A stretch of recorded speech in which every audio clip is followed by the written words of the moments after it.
Well, This is the Simpit. I'm your host, Sean Cole. But the real star of today's show is this beautiful wheel here, the Sim Xperience Accuforce V2 wheel.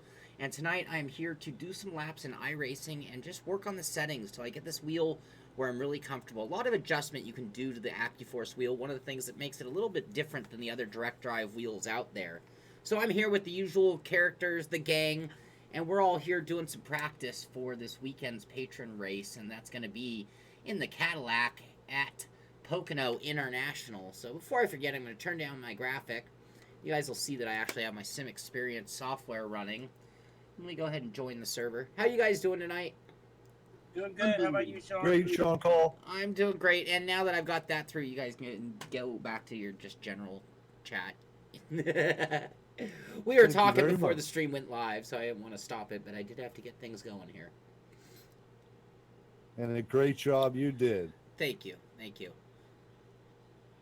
So, I, just for those who, if you don't know, you'll find out more during the review, but one of the features of this wheel is you can run some laps and have it auto-tune. And that's not like that thing where it does that thing to your voice. It doesn't give you a bunch of reverb. It's auto-tune for your wheel. And that will it'll control the force feedback to manageable levels for the wheel in the sim. Within that, you can then make independent adjustments. So one thing you'll see with the Sim Xperience, you actually have the software running, and I can just bring it up at any point and make adjustments to it. So one thing we're going to do right off the bat is load sim setup. I think I had the right one. We want the iRacing Caddy. That's what we have loaded. And now we can... Whoops. There are all my settings. There we go. I had added one. That's what that extra thing there was. So here are our settings right now. I have made some adjustments, but we're going to keep tweaking on things to get it where we want it to be. And we have no setup for tonight, so we probably will work on... you guys, you can target the race. I don't know the length of the laps yet, but I'm going to target to be about 25 to 30 minutes. The Accuforce is the Kanye West of DD wheels because it has auto-tune. Now, I already ran auto-tune. I did that earlier when we got the wheel set up. So now what we're going to be doing is working on the individual settings. So like we played with road noise, engine noise, things like that. Also work on the friction and damping. So first things first, we have the baseline setup for the Cadillac. I do not know the track, and I do not have a setup, so we're just kind of going from nowhere here. But it's more about the wheel than our setup. I'm actually not running in the race. I'm just out here driving with the guys. I'll be announcing the race. Oh, who's the cop? That would be me. Oh, I haven't... Good cop. We're in trouble now. I haven't mapped any buttons yet. We should probably Do you guys have gauges, or am I just like an idiot? It's hidden behind the steering wheel, like I said earlier. You got to go into graphics, go over the right-hand side, go to hide driver's arm and the drop-down list, and you can shut the steering wheel off. Thank you.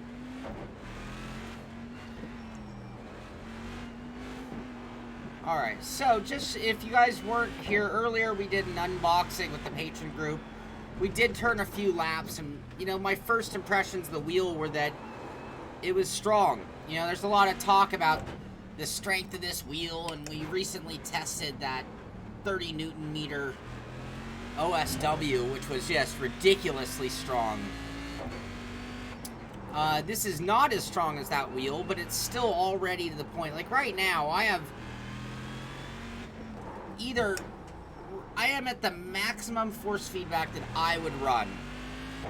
Like, I could run this, but if it was a long race, I might even have it turned up too high already.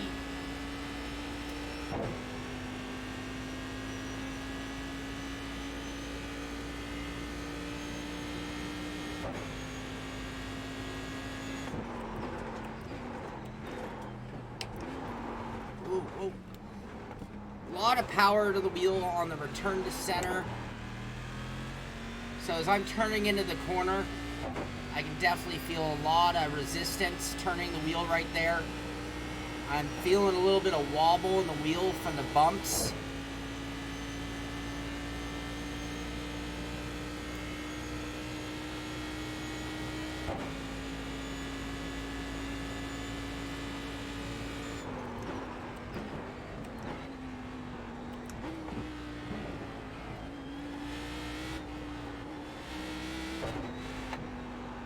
Dang it, Sean, you made me follow you off. Whoa.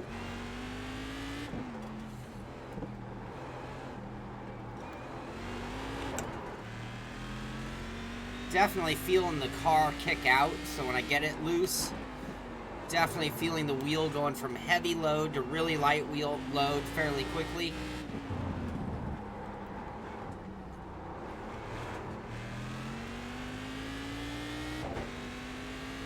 Doug, where's the driver's arms thing?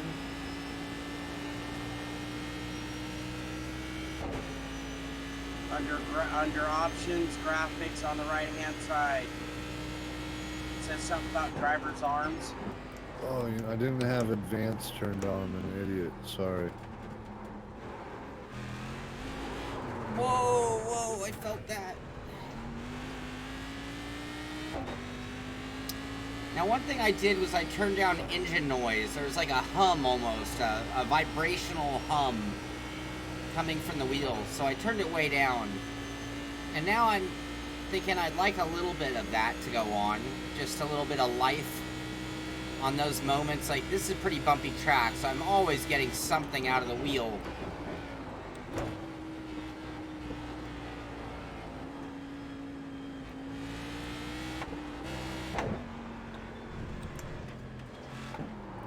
Whoa. Oh, I don't know this track at all. Pixel. I've only been driving this wheel for about 20 minutes total, so I'm not going to answer that question yet. You know, when you get into the direct drive motors, let me give you guys a little spiel. Right, the spiel. There are a couple of factors though. But for the most part, the moment you've gone to any of the direct drive wheels, you've done something so different that they are all a lot more comparable in their overall feeling than even trying to compare a Thrustmaster to a Fanatic, where you have a lot of different things inside of that wheel making them uniquely different, whether it be a ribbed belt, a V-belt, no belt, gear mesh. All the various things within a regular wheel can drastically affect the way it feels by the time it gets to your hands. In the world of direct drive wheels, you have an electric motor which goes to the output shaft. That's it. There's no other parts. And then a wheel bolts onto that. So the differences between an OSW, a Leo Bodner, and even in a Sim Xperience, for the most part, the most substantial difference comes down to Newton meters of strength. You're going to very quickly notice the difference in power between certain wheels. If you do a force feedback test, some wheels will just downright kick your ass, and other wheels maybe are strong. They're all going to be stronger than a traditional Fanatic or Thrustmaster. Hi there, Owns. You are French. Welcome. Single is Australian. No, we're just getting going here, Single Racer. Now, just out of the box, things that I like about this compared to the OSW. I had this wheel installed, mounted, hardware done, firmware done, all of that done in maybe 30 minutes. The longest time was me trying to mess with my mounting method. If it had been a traditional mounting method, it would have been 30 minutes, literally. Accuforce is a stepper motor, though, so it's different than OSW or Leo. Yeah, that's one thing I actually want you to touch on, because I heard someone else say that, and say that it's not really a true direct drive. I guess, this goes back to something that Fanatics said way back when. So, when we start getting into some of this, you start getting into how do they define these motors in principle more than necessarily, like, Fanatic at one point called the club sport a, whatchamacallit? I can't remember what it was called. And it was basically because where does it read? On the shaft or on, the motor? So, this is a direct drive motor, though. You don't have a gearbox inside of it. So now we're getting into the difference between a motor types, and I am not a pro. So to be fair, what I would need to do is Do a little research, I guess. yeah, exactly. Now, like, for example, if you pull up an image of a stepper motor, that sure does look like a Bodmer. We're not... The difference between a direct drive and whatever it's proper... Because I'll tell you what, Kohler Motor does not list it as a direct drive motor. So if I go to Kohler...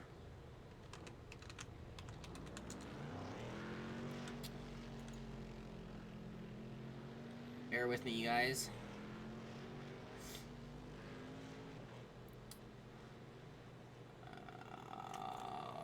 I think this is a good track choice, like a nice, simple one. Did Bucho do this, or was this you? Or...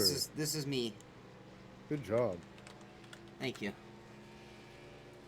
I'm drifting it fairly well. And when we get to the review point, we'll get a little more technical about spec differences as well, like encoding systems and things like that. But bear with me real quick. It's not going to tell me what I need to know. Servo motors, thank you, Fuzzwa. Yeah, so when Fanatic came out with the Club Sport, they called it a servo motor. And so I did a little research, and as it turns out, well, servo motors don't use an external gearbox. Servo motors are measured at the shaft, and it comes right out.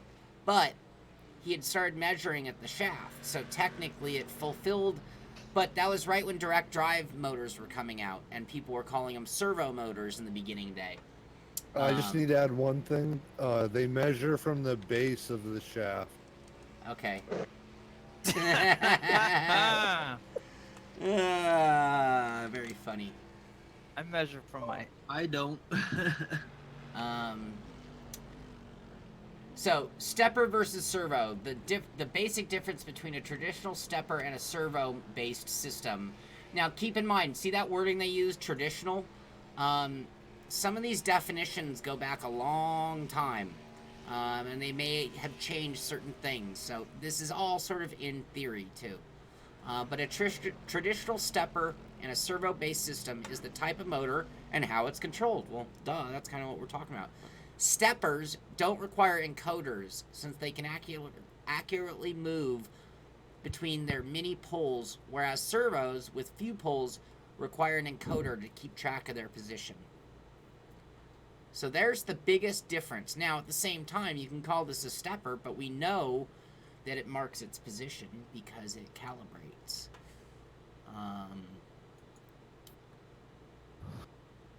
The position of the servo motors can be controlled more precisely than those of standard DC. That's DC, not... hold on, bear with me. We're going to get to the bottom of this, though. And very good information.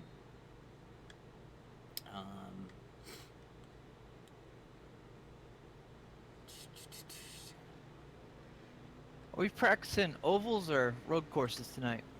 Well, we're on road. Road course? Alright. I'm too lazy to look at my email. What's the password? Simpit. Simpit. It's ultra secret. Don't tell anybody. Dude, they'll never guess that one. Single racer, that is a relevant point, and I can already give you the answer of that. A good majority of aliens do not like the amount of power and resistance of any of the big boy wheels. So, for the most part, most aliens I know do not like and prefer and use a Bodner, an OSW, or a Sim Xperience. Most aliens I know actually prefer, are you ready for it? A G29, yeah, or a G27. That is the wheel of choice of the alien community still to this day. Now you see. Why is that? It's because they have zero friction, and you can turn the wheel like a rally car no matter what kind of car you're in. And they are very good at overdriving the car and constantly saving it, and it requires not only quick reaction time, but a wheel that can keep up. You get into 20 Newton meters of power resisting your changes, and it slows you down. So that's the biggest reason of all, right there. Now, we are seeing a slight change. I do know of a handful of aliens who officially do run on direct drive at this point. My guess is, and this, you know, the one thing is, you can turn the power down. Just because it has 30 Newton meters doesn't mean you have to break your wrists. Right. Okay, so yeah, and with the stepper you could have it be less smooth. But you know what? I'll tell you what. Of all the direct drive wheels I have driven, the Bodner is actually the notchiest. When you sit there and you just sit at this moment and touch it, I can feel click, click, click, click, click. Yep, absolutely. So me as a notchy person, a notchy user for the TSPC Racer, I feel like the notches actually help my muscle memory. So like early on when I used to read reviews about people saying like, especially sim racing girls, she used to be like, yeah, I like the wheel, but it's a bit notchy, and I'm like, okay, cool, I'll use that to my advantage. Like I never saw that as a bad thing. I don't know if I go that far. Notchy doesn't feel good. Now, the Bodner doesn't feel notchy at all when I'm driving it. Now, this wheel's really, really smooth, but so was the OSW, the Midge that I drove, was a very smooth wheel. I didn't feel any notchy. Yeah, I'll be like turning a corner, I'm like, okay, that's only about 3.5 notches, and if I keep it at 3.5 notches at that angle, it's like the perfect angle of turning. 3.5 notches. You know what I mean? That's strange. Yeah, I know what you mean, but it's strange. Way, but I don't like, do that at all. So it's a just point that I can hit over and over again. Only notches I got are in my bed. So he cheats, basically. That's how he's so fast. No, I got the 15 extra horsepower. You are a quick one. Now Logiforce, the thing about it, yes, that might be what they choose for their gear, but keep in mind, aliens have learned car control on a level that most other people have not. So just... What's Logiforce? They say you cut the cord. Oh, he's... You'll have to slow he's, down and give up the time in the game. chat. It's a person? Okay, sorry. Yeah, no problem, no problem.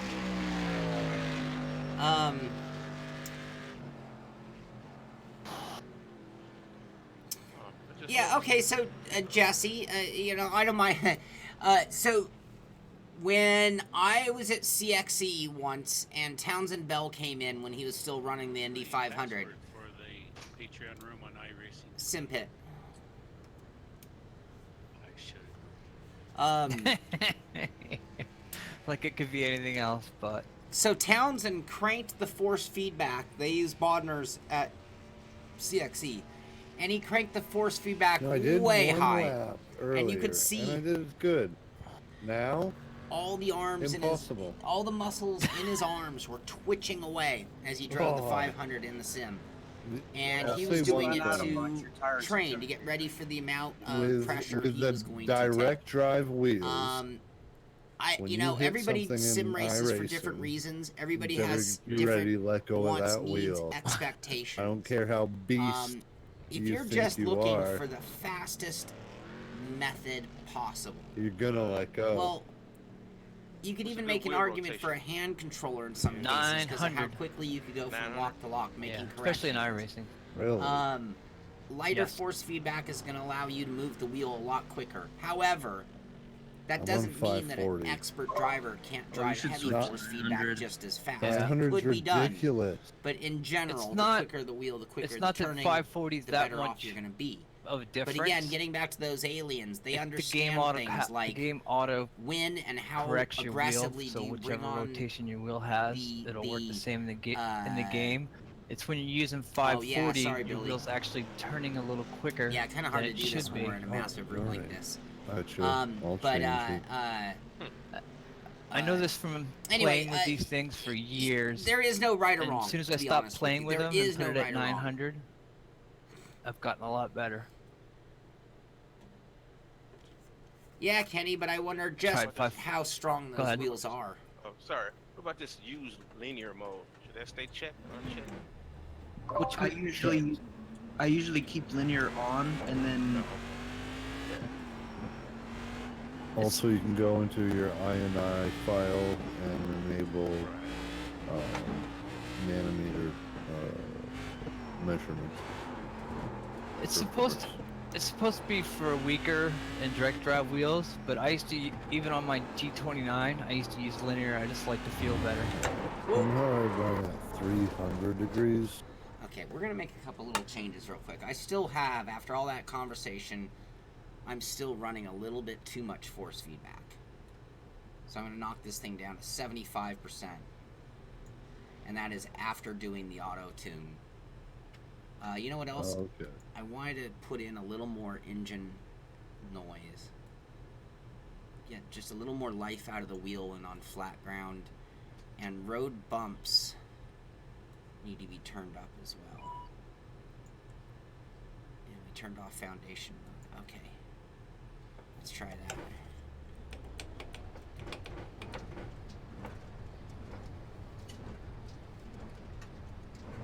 So I just did something, I don't remember what I did. I don't like that. Sounds good to me.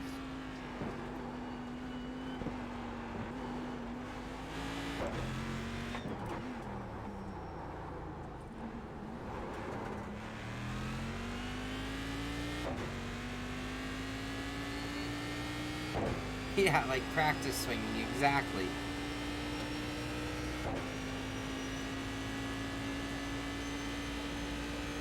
Not the way we're set up today, Single. Yes, that's all built into iRacing, but we're on a Discord chat room right now. Whoa.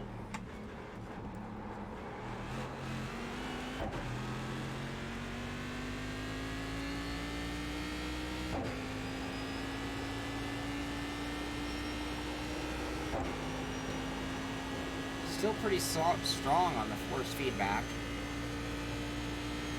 I can feel a little bit more vibration right here. The motor's humming along. I'm feeling that buzz in the wheel. Vibration's a better word. Buzz doesn't sound quite right. Oh, we're off. Man, this car is wicked loose here. This setup is shit. Mm-hmm. Pocono's no joke, even on the oval. No, Pocono's great. I love this place.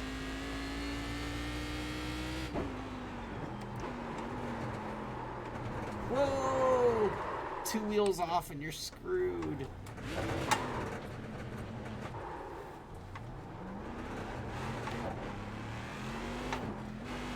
Now, 2 settings I'm going to start playing with as soon as I get comfortable are friction and inertia. Try to get it to where the speed of the wheel on like release, the moment it gets light, and getting that just to the point where you like it. Like when you lock up, like right here's a heavy braking zone with a right turn, and how that wheel reacts.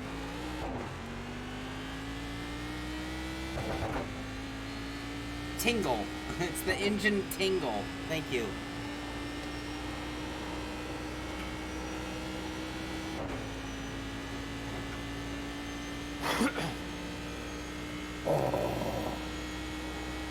Oh, what was that? I tried so hard not to go off.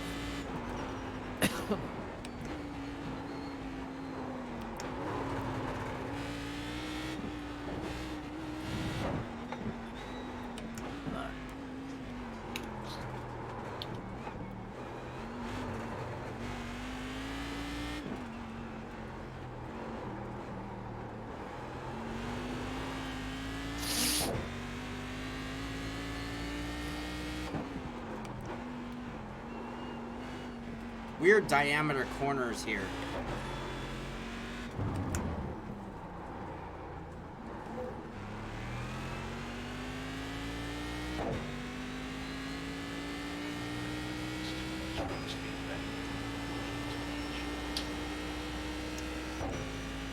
Yeah, you definitely have to be gentle with this beast of a car.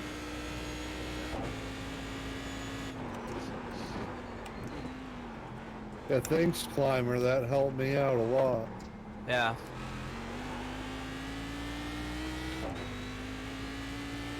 Yeah, I used to change it to 540 or 1080, whatever. Go a little faster, a little slower, whatever. But now instead of doing that, I changed the size of my wheels. Which not everybody can do, but it's a little more accurate. That makes sense. It'll change the power feeling too. Yeah. Like NASCAR, I'll use like a 320, 330, and then for road racing, I'll use like a 280. Right car ahead, car stopped ahead. Alright. Let's make some changes real quick. Yeah, Logi, I don't have any butt kickers on right now. I agree with you. That's one of the things I've always said about when I'm working for CXE and explaining all the systems involved. And it's like, well, the motion isn't everything. You know, part of it is the force feedback. And, you know, the better your force feedback is, the more you can take away some of the effects from the motion and put them on the wheel. Same thing with a butt kicker. It's like if you can get some of the vibration being done by the tactile transducers, then you don't need to put that load on the motion or on the wheel force feedback. So the more you can do, the more you can isolate, so to speak.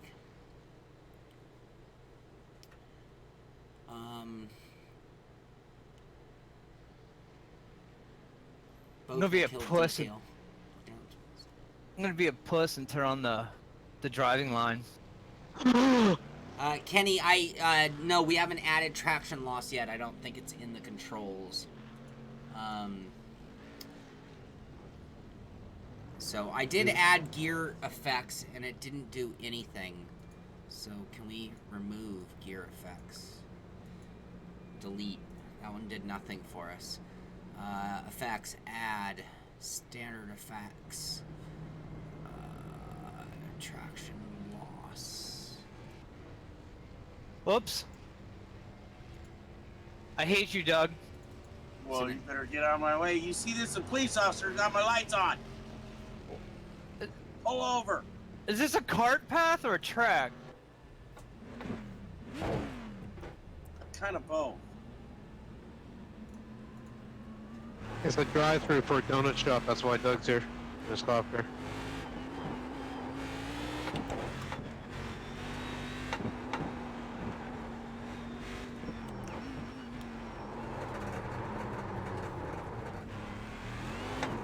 Ooh. Feeling a little blind right now on the wheel.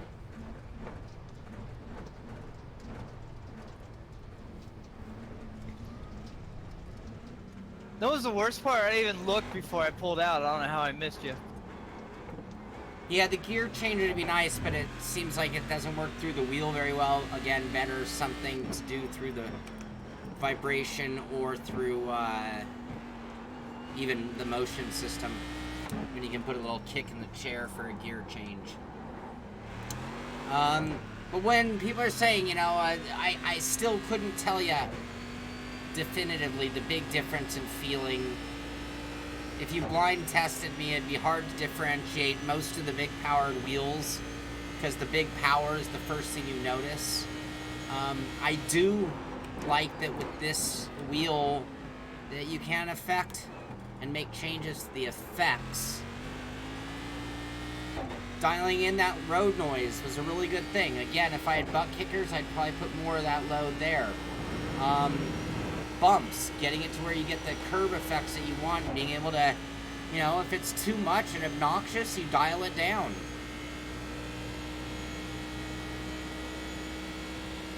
Yeah, exactly.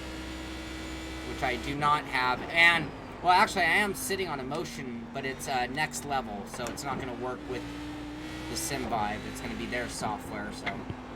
Oh, shit, I keep overdoing that corner big time. Not fully paying attention. I still have force feedback stronger than I would want, just for the record.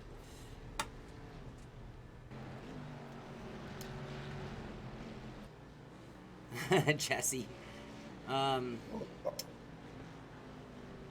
Single, yeah, I think that if they're too turned up, I think if they're too strong, it would absolutely, it gets to the point where you're fighting the wheel, you know, and, you know, depending on the cars you've driven in real life, I mean, and some of us have track experience, some of us, I mean, right now, I am running about the amount of torque that my go-kart produced, which, generally speaking, 15-20 minutes, you're going to start feeling it in your forearms pretty good, but maybe to the point where if it wears me out, then it's definitely, if your wheel's gonna wear you out, then it doesn't take until you're worn out to have been slowing you down. Chances are, if at the end of driving you're like, man, my arms are really tired, then you're probably not getting the most out of yourself. Jesse, same issue in your stream earlier. What's the issue I'm having? I missed it.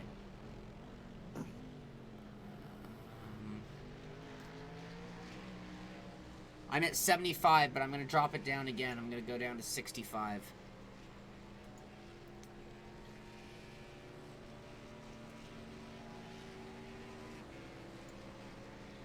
I would say that I'm a medium force feedback user, strength user.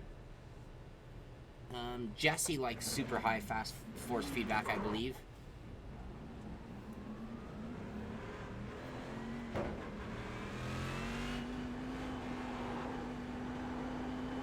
Probably do some I could probably take some fuel out of this thing. Hi, Sean. John Hill? Yes. What What is the password? Simpit. GoPro. Okay. Oprah? GoPro. Ha! Now I get it. You guys are good.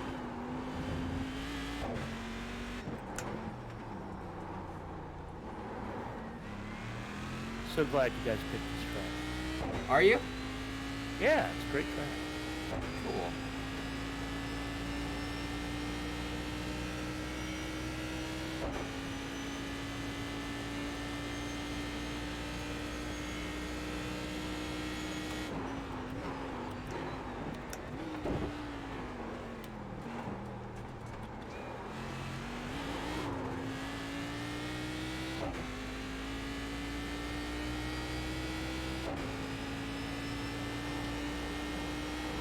It is still really strong, I gotta tell ya.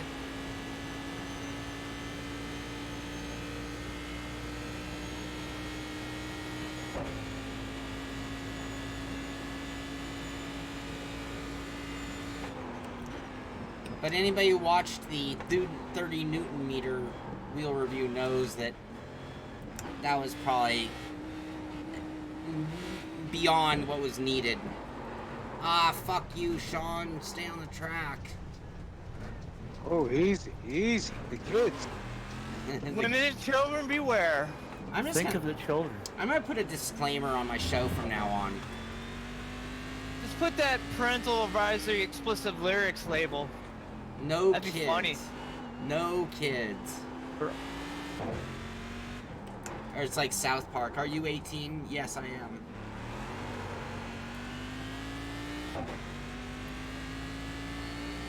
Did he really?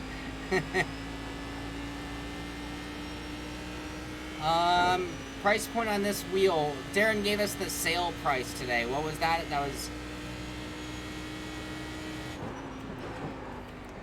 You guys recall what Darren said the sale price was on this? I was out of the room when he said it. 10 books of green stamps. I think it was $12.50.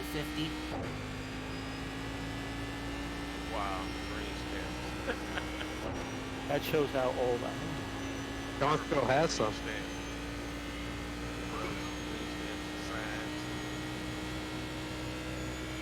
Oh, nice, Tom. That's great to hear.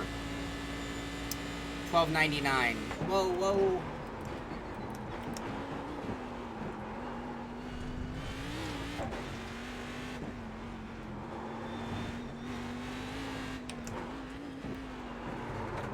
It's a really hard track to find your marks, though, I'm noticing. There isn't any, you mean? Yeah, exactly. Alright, I don't know what I'm feeling with that traction loss setting. So we're going to go back to that one. That's our new setting here. Hey, where'd it go? Hey, where'd it go?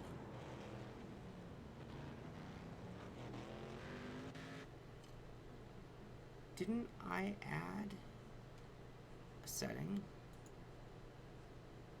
That's the overall.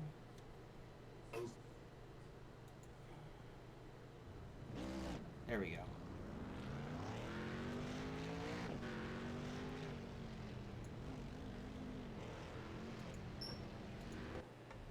Let's take some fuel out. Mark, no. No. Yeah, my dog, monkey see, monkey do. Mark, no, and I'm the last person who's going to ever tell you that you're going to be faster because you moved to a direct drive. Now, there are people who are going to jump on a direct drive and make that claim.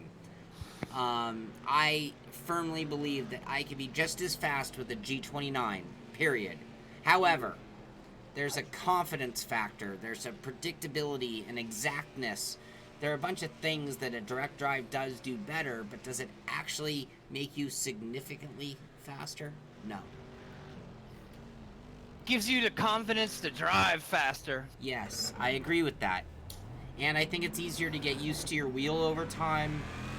The wheel's movements are more predictable because you're not clipping as often, which means your force feedback delivery is actually more consistent.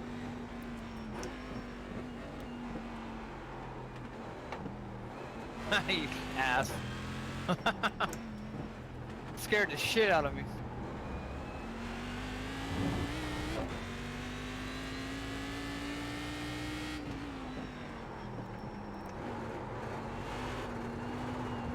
It's like by the time I get the car slowed down enough to turn for these corners, I can switch to the gas and be too loose. Are we using the stock setup for the race? No, we're open, Oh, okay. but I didn't provide anything.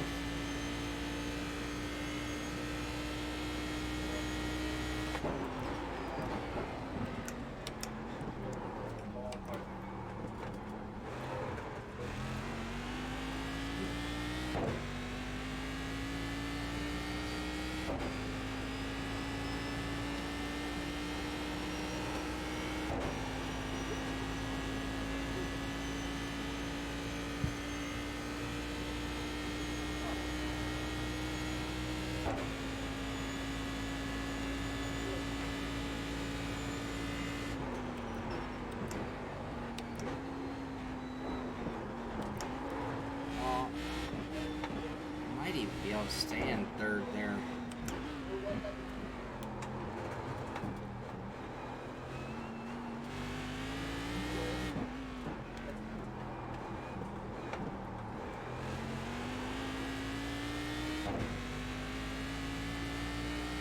I'm just now starting to get where I'm like comfortable.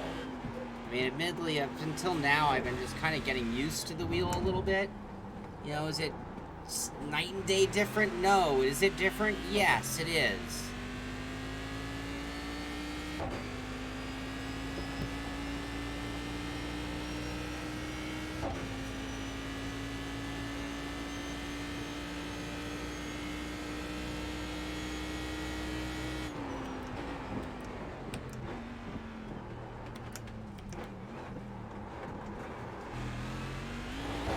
Ah, garbage.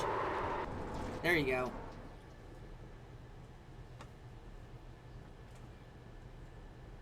Yeah, single, and I think that consistency over time gets even more and more exponentially better. But, like, if I were to put a G29 here and a direct drive wheel here and jump back and forth, I don't think you could pick the winner.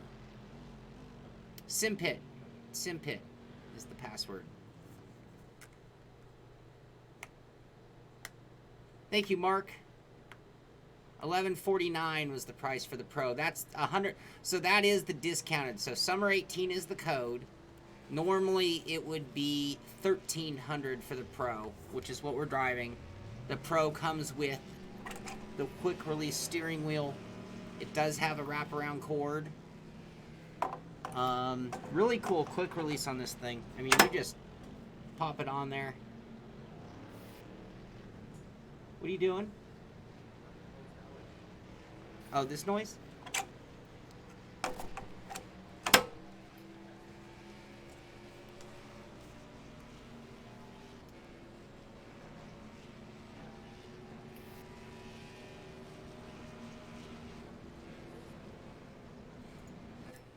Yeah, and come review, I'll have all the meaty stats on, like, just exactly how many points of resolution.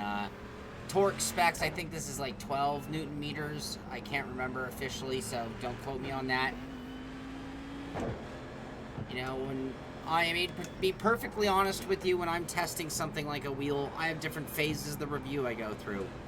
Right now, it's all about on the track, how does it feel getting it dialed in.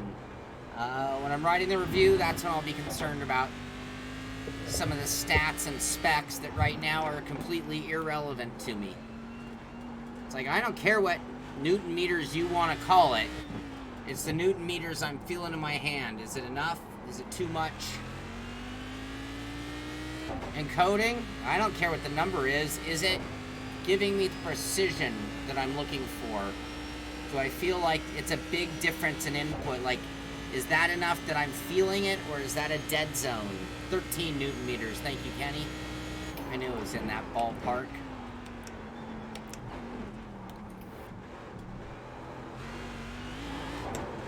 Sean, how long did you say this race was going to be?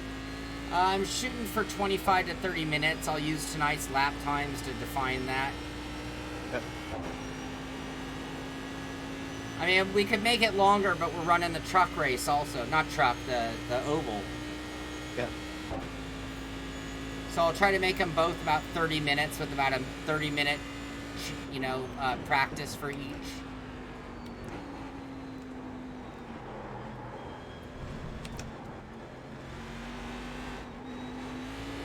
Still haven't taken any fuel out of this sucker. Or softened the tires at all. I feel like we could definitely use some more negative camber in the front. Take some air pressure out.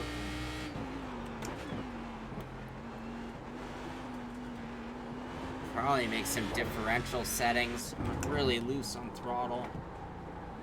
Sway bar can do that. Soften up the suspension a little more.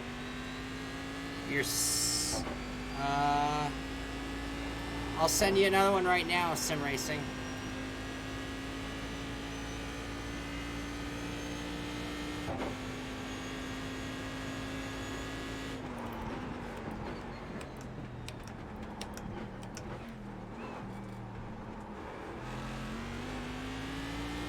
Billy, are you going to race with us in this, or do you still have a bitter taste in your mouth from the last one? I think the question is Doug racing? Then he'll answer it.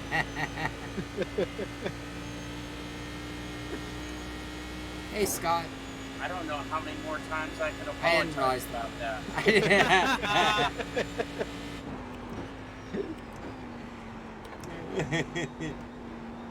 I didn't know that was you, Scott. I don't understand why your link wouldn't have worked, made you though. I famous. just did it the other day.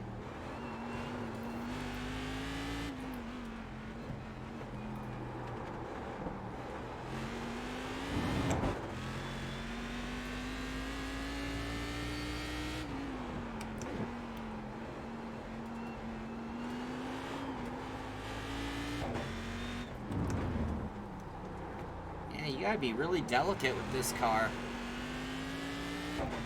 Alright, I'll take a break in 2 seconds, Scott, and take care of that.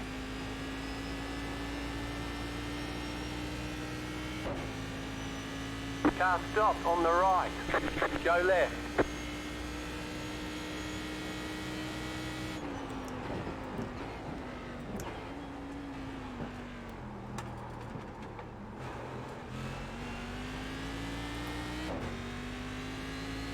definitely starting to get comfortable with the wheel now. It's taken until now to where the predictability, this wheel's going to do the same thing every time. Me calibrating my brain to what it's doing, how it thinks, how it works.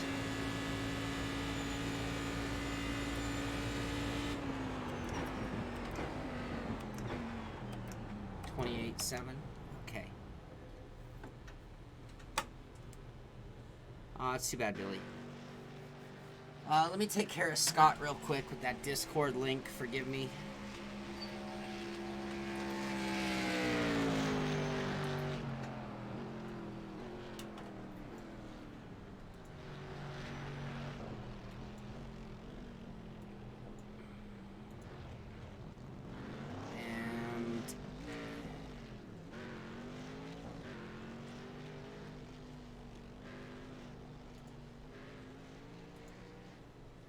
Probably shouldn't do that on center screen. I'll at least let you guys look at something else while I work.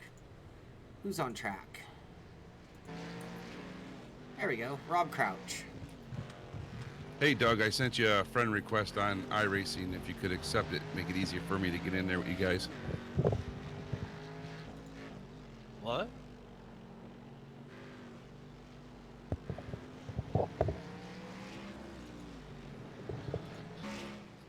I can hear you. I was telling Doug I sent him a friend request on iRacing. Then I could get in there. You should be able to just look it up on the hosted rooms. Good rooms under what, Simpit? Patreon. Thank you, Colton. I appreciate that.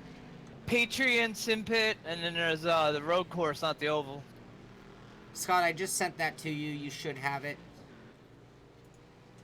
And let's see, we're going to drop tires. Hey, we can't. 20 is the lowest they'll let you go on the Caddy, it looks like. All right. I need to soften up this car. It's already full soft at the rear. I want to just soften the front. Fuel, we're carrying a lot of fuel. We don't need more than 9.3. ARB4 and drivetrain, I can... Coast 75, I'm okay with that. I seem to be getting a little too much off the corner, so we'll just bring that down 5.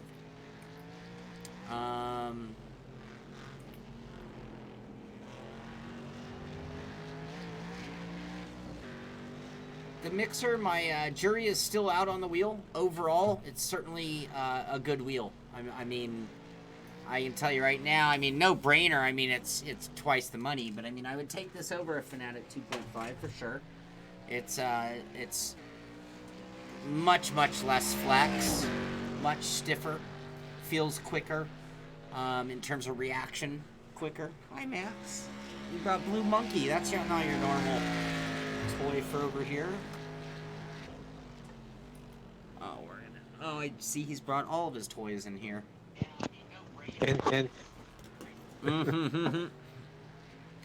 Sorry guys, I gotta walk the dog. Oh, we wanted to go with a little more negative camber, by the way, in the front. So when you get done all tweaking that setup, you're gonna share it, right? If it's any good. I'm not very good at setup, so I'm not. If you need my lap time, I'll take it. I'm not very optimistic.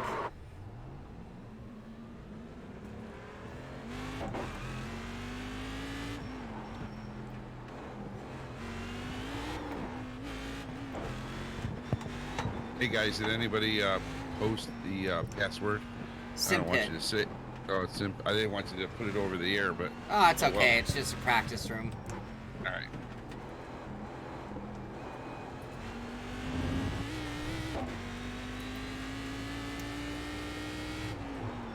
Who's Rob Crouch?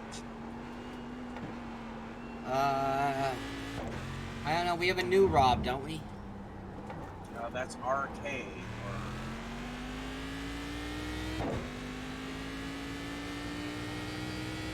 Jesse.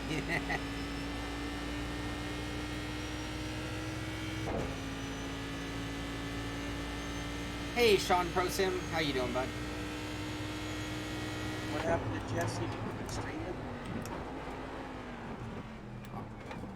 I don't know. know. I haven't heard Jesse in a while. It's not in here no more. We're interrupting his stream. Hey, what's up, guys? Hey. No, it doesn't show him streaming now.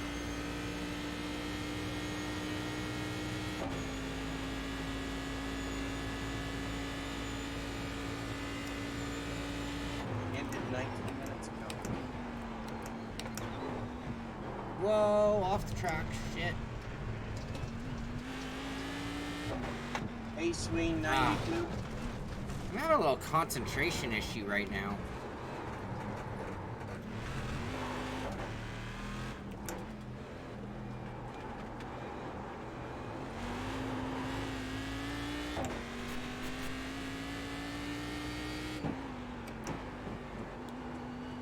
Gotta get my head in the game.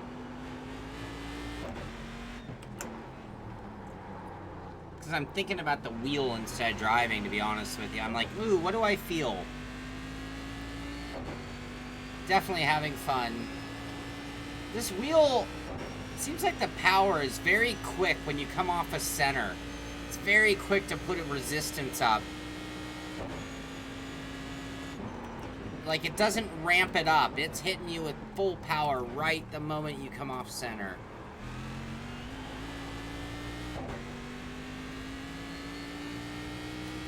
Oh, we've been knocked out back to 4th.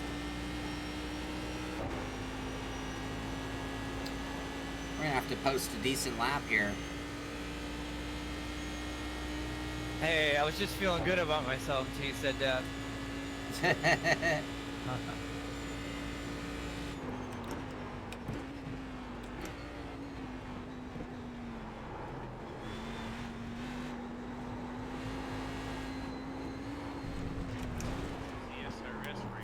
There is some weird feedback, force feedback coming through this car to my wheel.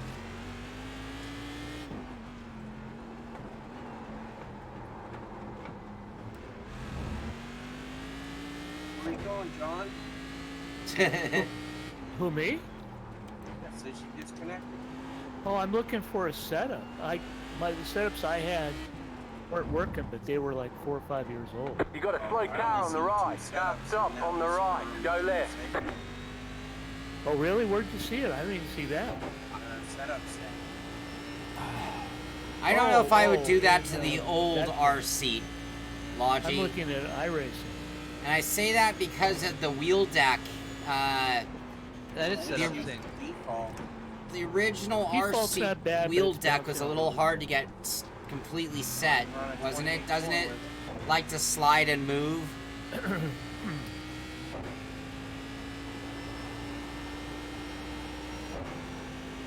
think with draft, you do better. Yeah, that Yeah, I could was be trying part to of it, stay Kenny. behind I haven't Doug, looked but- at the caster. Good point, though. The more jacking effect, the more weight you're gonna feel in the wheel. Oh, yeah. Yeah, the police? I'm hoping everybody's just gonna pull over.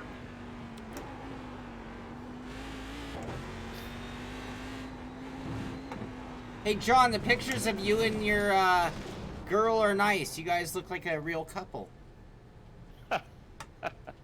You can't even see the duct tape in the... As opposed to somebody I just hired for the weekend. No, you guys look really comfortable together. You don't Oh, look like a uncomfortable pair, you know? That's what I mean. She doesn't look like she's being held prisoner. Well, you couldn't see the handcuffs. She looked like a willing participant. Absolutely.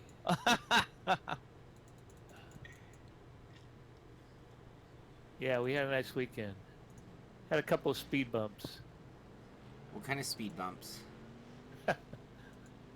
She wanted to go to this place called Egg Slut, which Egg was Slut? down in downtown LA. It's like a breakfast sandwich thing. It's supposed to be real hip. And there was a long line, and I was like, I don't want to wait in a long line. John's like, I don't do this. Exactly. I pulled a Sean. We're out of here. We're out of here. That's exactly what I did. Oh, that made her very upset. So I did the apology thing. Why my ARB affect that so much? Alright, it's the rear end I wanted lowered. No. The echo effect? Do I have an echo effect tonight? The fake couple. No, not the fake couple.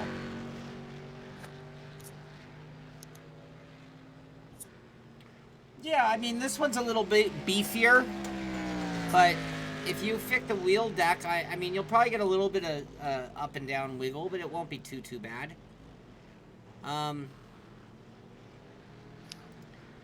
Jesse, I mean, my main thing for testing a wheel is variety. So, I mean, honestly, this is just day one, test one.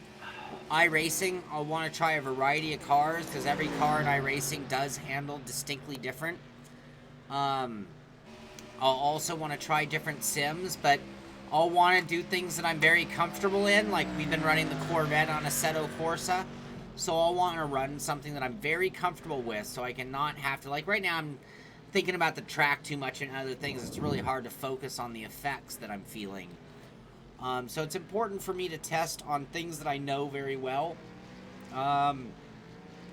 Great example, it would probably be smart for me to take like the RSR or the Miata out at Laguna. I have enough laps at Laguna to really know how I do and how it feels when I'm driving there. Versus right now, this is totally new to me. Maybe not the best testing ground for certain things. And again, the main thing is variety. Am I getting the same experience in every sim? Is it performing in every sim? And that's important to me. And you watch my reviews, I'll usually try to use footage showing you that I've tried it in a handful of different sims. And the other thing also, it's not just about practice, but it's like I want to race this wheel in an important race. I want to get it dialed in and comfortable enough that I'm going to put my points or my safety rating on the line in the testing. That way I know I'm testing under real conditions, not just driving it in a vacuum. You know, I could practice lap and hot lap all day and know part of it, but you know, how does it really work under pressure? How do I work when I'm under pressure with this wheel?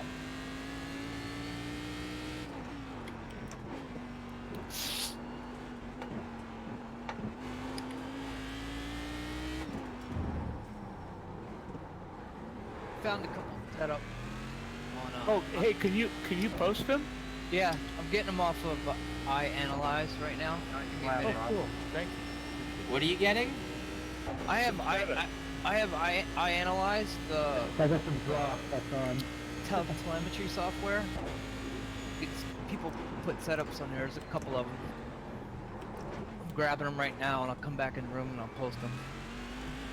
They say you cut the course. You'll have to slow down and give up the time gained. 126 lap time. So close. Single, we are just practicing, no race today. And Kenny, yeah, my logic would be that I'd probably have a high downforce open wheeled setup. Probably have a tin top setup and probably have an oval setup would be my guess. I don't see that I would need a different setup for like between the cup car and the old car, new car, or, you know, even the truck might be in the same ballpark. Certain cars might be uniquely different, and I think if you ever had a situation where you're like, oh, this just isn't right again, that's when I'd go ahead and make a profile for a specific car.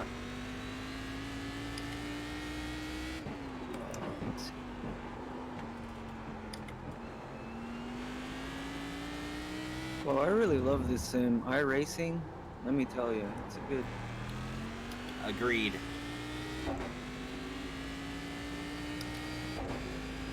Nick, I thought you said AC was the best. iRacing is also the best. Oh! Wow. Factor. You can't have two favorites. That's not allowed in the sim racing world. Only in women.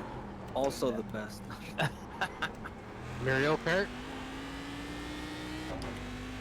What? No. Alright. I guess 3 setups will work. Let's see. 1, 2.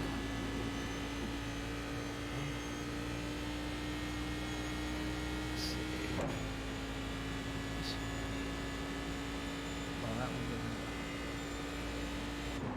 Alright. Did you get setups from? Oh my gosh, Sean Cole, what the? I have What the hell iAnalyze. is that? It's like a premium telemetry software. How did you get a 127.7? Oh, did I? What? You're in my world now, Nick. That's what I said earlier. Did you see that part? He was so coy about it, did I? Oh man. Stop it. That won't hold up. Shit. Hey, Lionheart, how you doing, bud?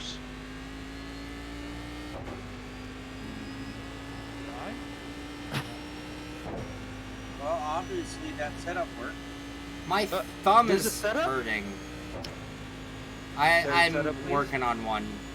Okay, when you get a chance. Oh, missed the line. Alright. Yeah, I still feel like I have the force feedback too strong. My right thumb is getting sore. Could be just the different wheel itself. Alright, Jesse Fox. Thanks for coming. Nice seeing you again. Yeah, you're right. And like, even like where the thumb, wrap is. Your thumb is full of crap? Thumb wrapped. You know, where it's... Oh, I heard a lot of traction control. Can you hear that? We can turn off some traction control and get it so we're running this thing raw, too.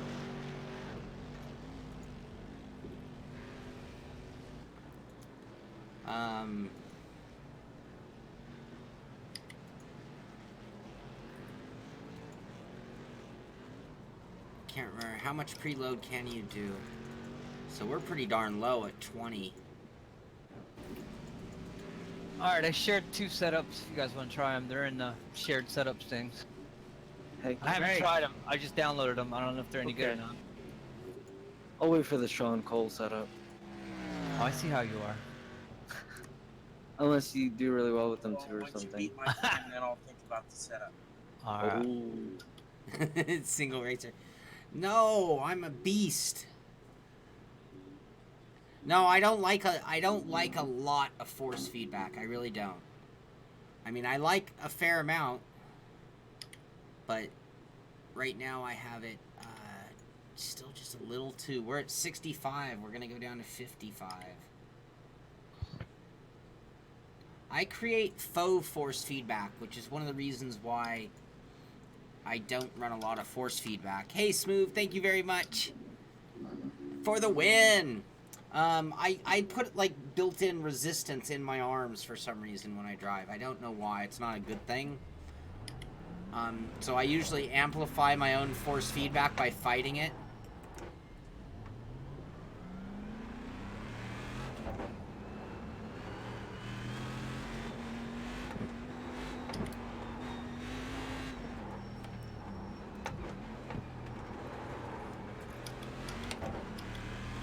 I notice I'm not using any kind of clutch aid, which might be screwing me up a little bit too.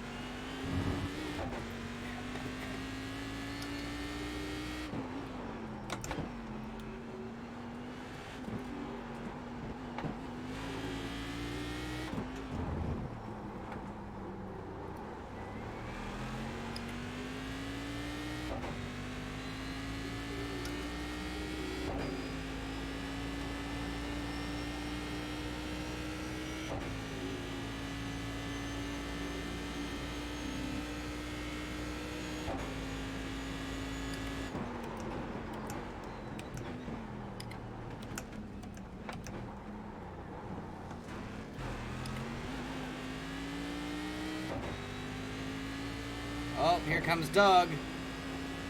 Get away from Doug. On your left. Doug can't be trusted.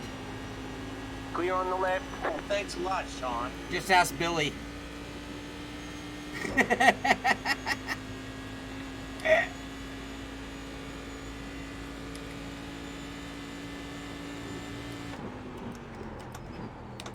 He went clean, became a police officer now. He's changed.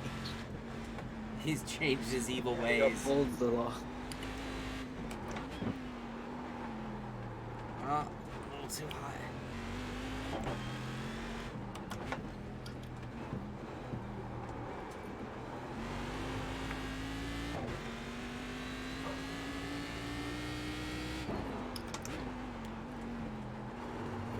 I'm really leaving a lot on that corner.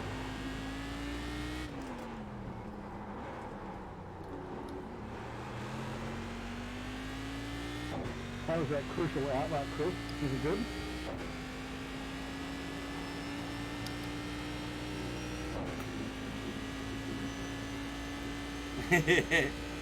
Billy said, poor Doug, he'll never live that down.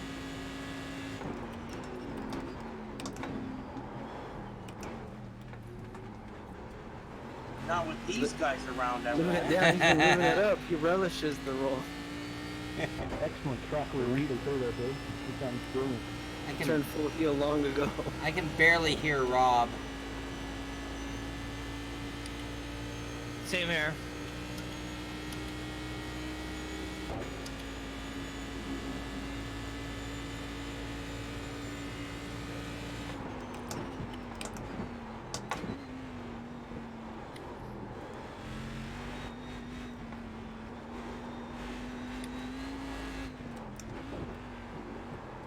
Come on, come on. Come on, baby.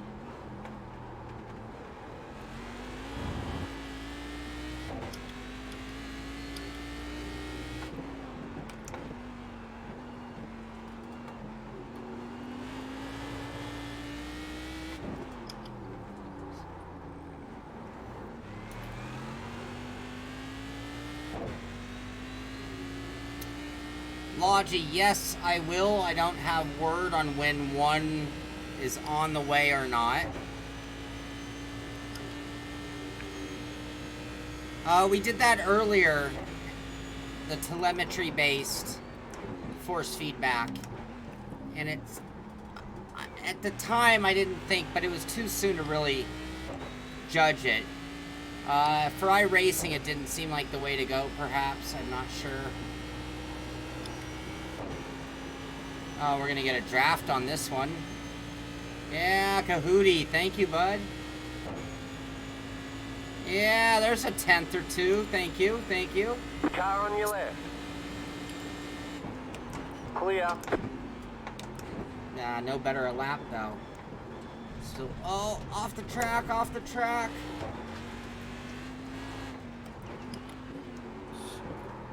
So what are you just doing? Using all the road? I'm tempted to get on the menu and spectate for a little bit, fumble through those little buttons at the bottom and figure out how to spectate you. It's really easy. Okay.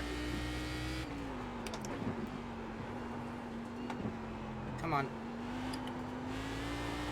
You got a slow car on the right. Car stop on the right.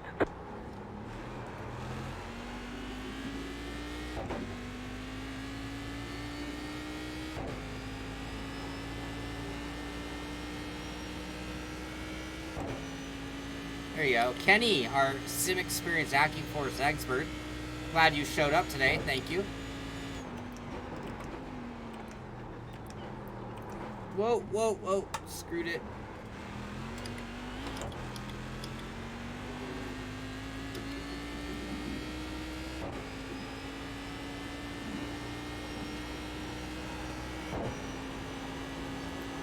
Billy might have to work on that day. Where'd Jesse go? Is Jesse asleep in the rig? I'm calling it an early night tonight. But you guys have a good one. Later, bro, buddy. Back in, eh? Okay, good night, Jess. Have a good night. Later, Jess.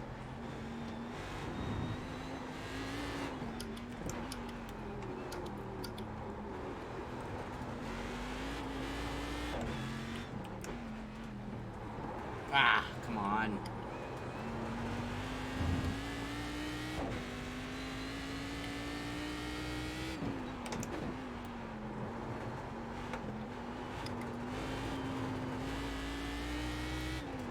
Definitely starting to feel pretty dialed into the wheel, though.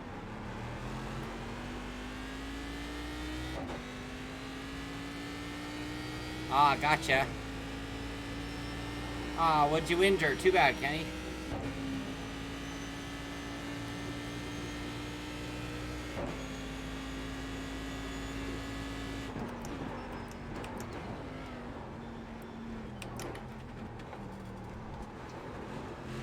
What type of time is John Hill doing?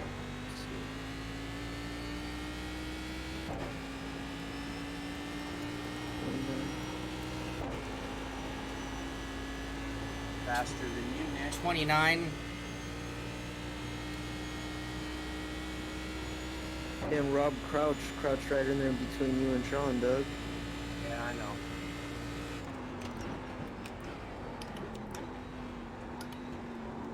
There we go.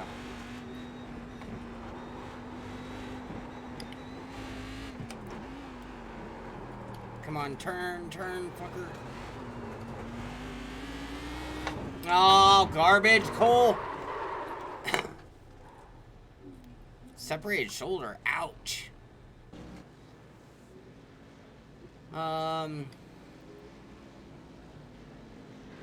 Awesome. 6 p.m. is no bueno.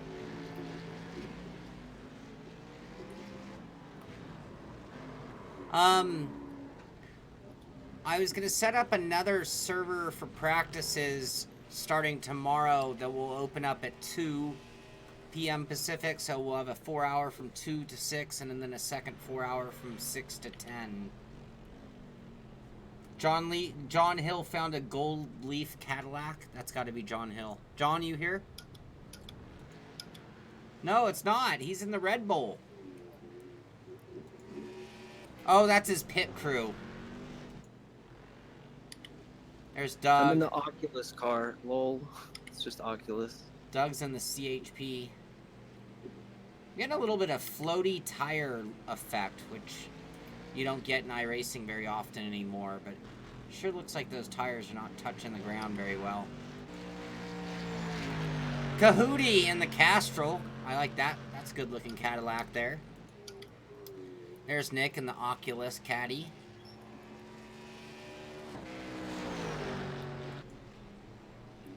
Scott Wennerstrom in the red, yellow. There's me in the black, orange, and blue.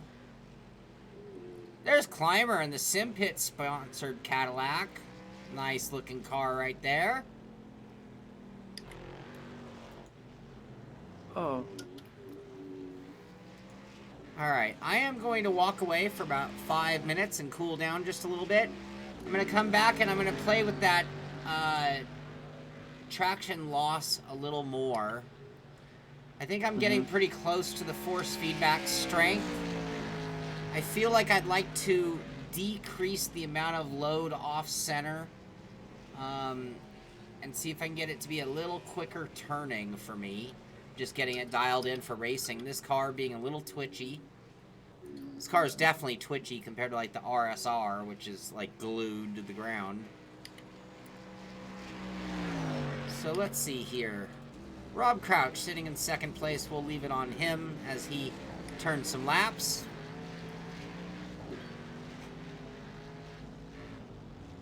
Yeah, I do like the Caddy.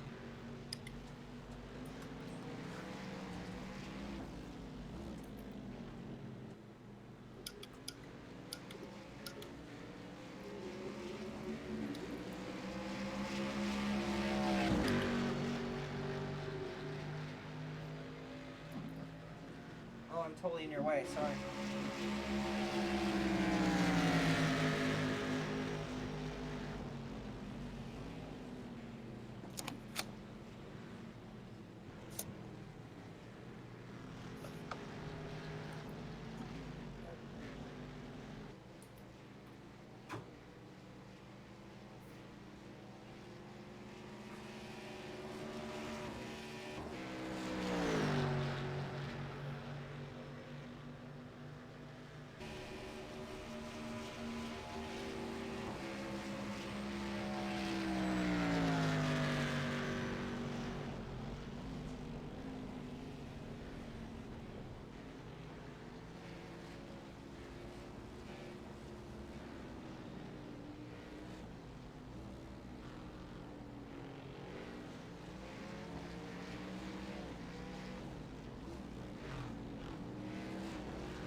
Well, guys, I'm gonna go get me something to eat. I will see you guys tomorrow afternoon.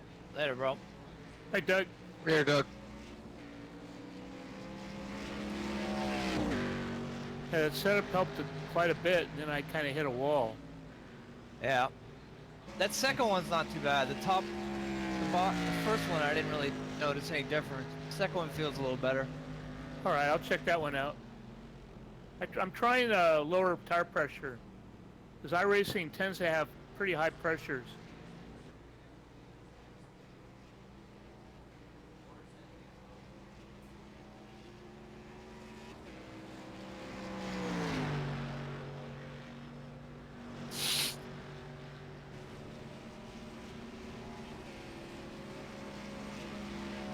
By the way, guys, I don't know if you know it, but this is a rookie car.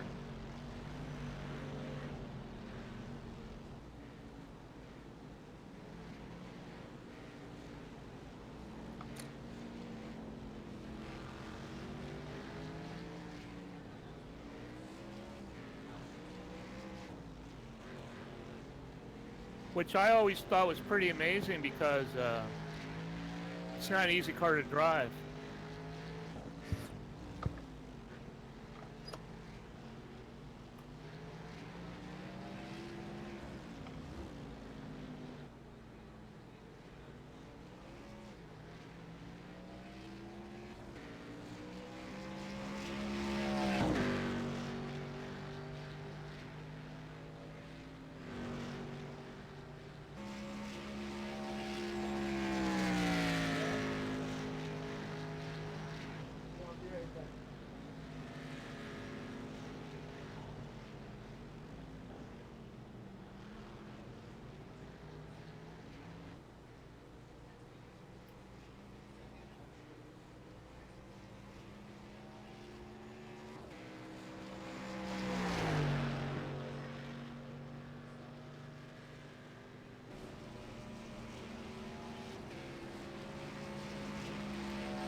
Okay, I'm back.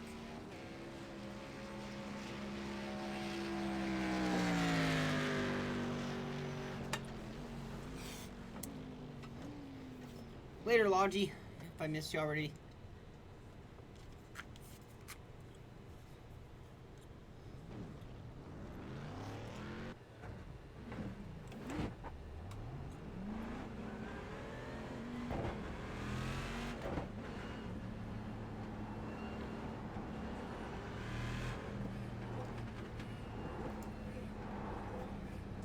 So, the comeback speed seems a little over-accelerated to me.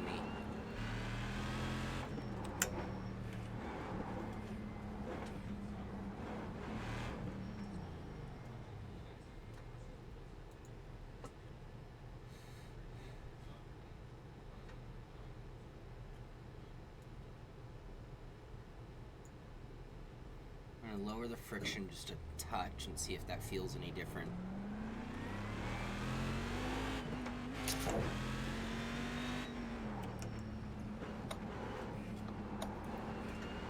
we go. Now I don't feel like I'm bouncing off the end point. So when I crank and come off of it, I felt like it was actually like almost getting a little mini acceleration. That might have helped it a little bit, reducing the friction just a teeny bit. I'm in headphones, so I can't hear the road noise vibration. When I turned it off earlier, it was like really loud. It was like, okay, let's turn that off. I'm not really hearing it now.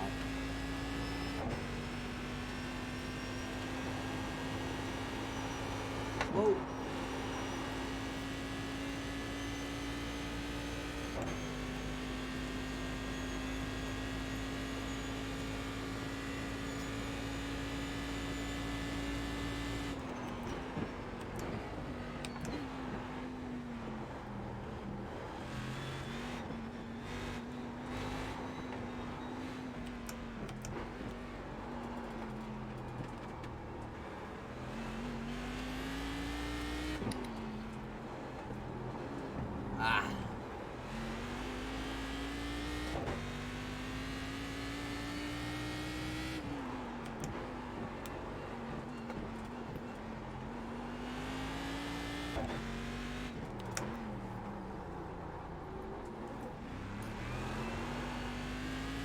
Still feel like the car is not getting a great turn in. And then by the time it catches the entry, I'm under mid-corner speed.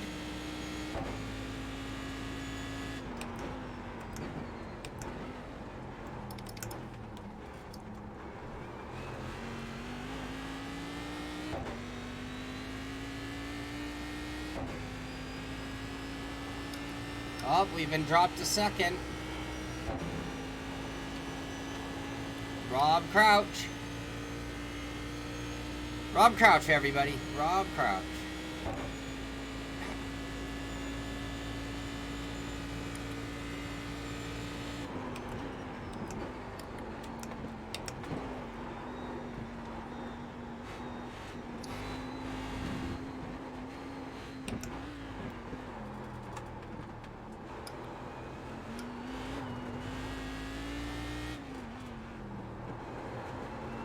Ah, thank you, Ralph.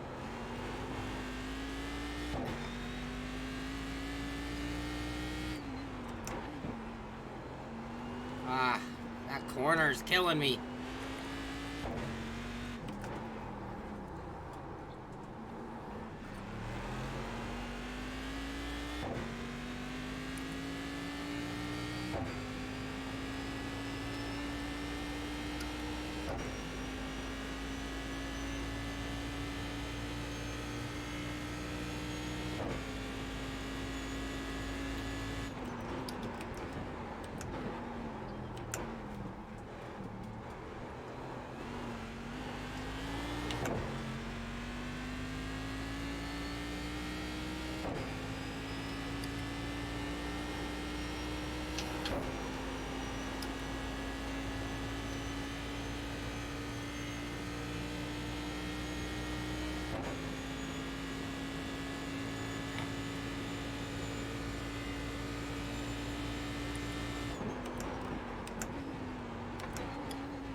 That corner is like, entry is sharp,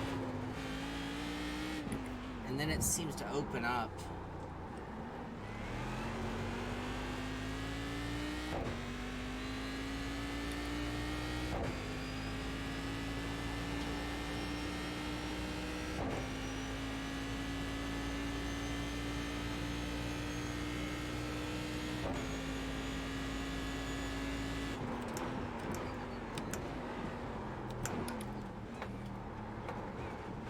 Oh, late. Not a good run through the chicane.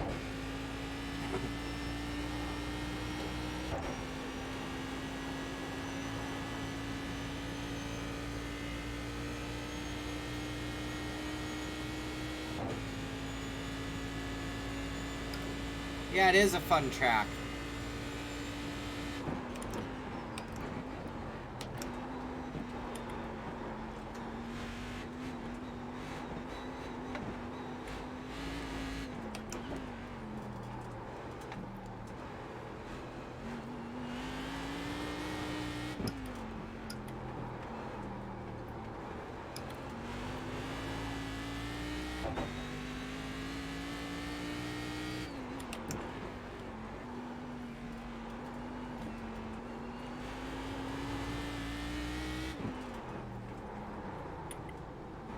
Late.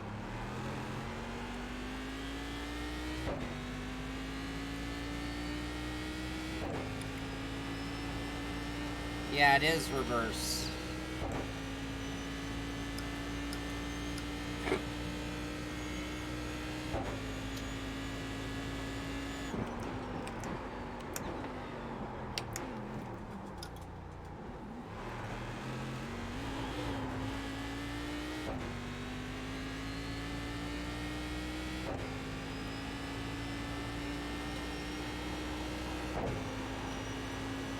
I think I have the wheel pretty close to dialed in for me at this point. I'm pretty happy.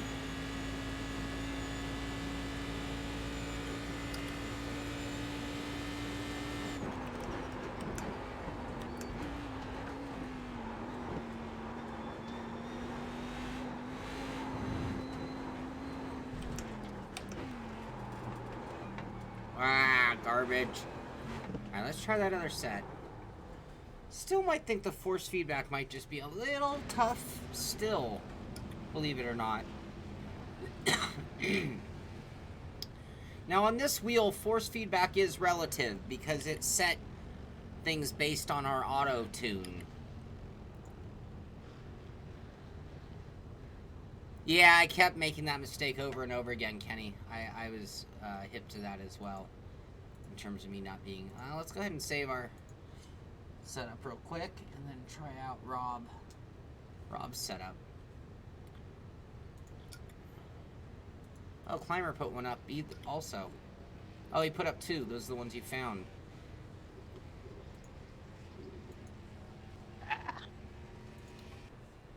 What's up, Max? What's up, buddy?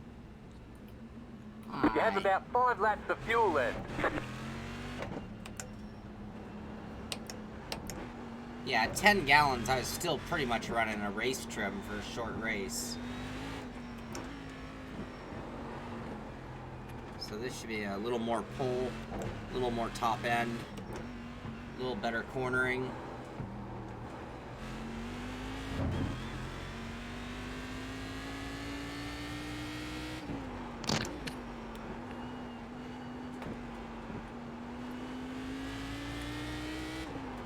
Hello?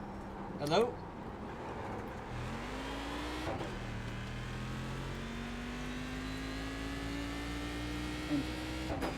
Right on, Fuzzwall. Well, it'll be a couple weeks, I'm sure, till I'm to the review point. Alright. Gotta ask, what does SRS stand for, you guys? Sim Racing Systems? Got it.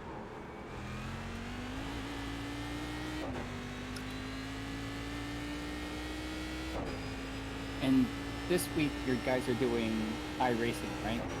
On Saturday, Thursday and Friday night, we'll be racing the Assetto Corsa on SRS and the Corvette at Sebring. Then Saturday, we're on iRacing in this combination. Got it. So that's what you guys are practicing now? Correct. Alright. So how do I get to it? You go into iRacing. Yep. You go to hosted, and then you look for my name as the host, or you look for Sean Cole as the host, or you look for, what do we call this room? Let me go to info. So it'd be join a race, right? Yeah, join a race. Yeah, I see Sean Cole. And then the password is Simpit. Ah. Yeah, Pixel, it is the renaissance. We are at a renaissance of sim racing to an extent.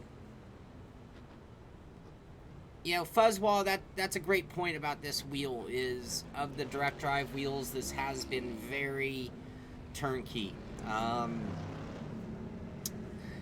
Its firmware update was easier than Thrustmaster or Fanatic, to be honest with you. It did everything, and it told me in red letters, need an update. It told me when it was completed in green letters. I really liked that. I've done the Fanatic firmware update, and I'm like, is it done or what? It's like the thing's telling you don't stop it, and then if you don't read the fine print, you wouldn't know that it was finished, and you'll sit there all day waiting on it. Not a big deal, but yeah, this was really turnkey compared to a lot of wheels, considering it's a direct drive or, you know, wheel. It makes it even a little more impressive. I would love to know your reaction on that wheel versus the OSW. Yeah, it's gonna be hard to really define the differences in a lot of ways. Well, my question is the OSW, I think the OSW is $200 more? And that's without a wheel rim, so it really depends on what you do for a wheel as well. Right? So you're, let's say, another $150? Yeah, So well, I mean, $350? if you want shifters and buttons, it's gonna be more like $500 unless you go the Fanatic adapted route. So that's one thing that makes this wheel kind of cool too, is that it comes with a wheel solution at that price. And you can get it without the wheel. Yeah, for quite a bit less. Yeah, 700 or something, I do believe. $749, I think it was. Yeah, I think so. On the summer deal. Yep. Whoop.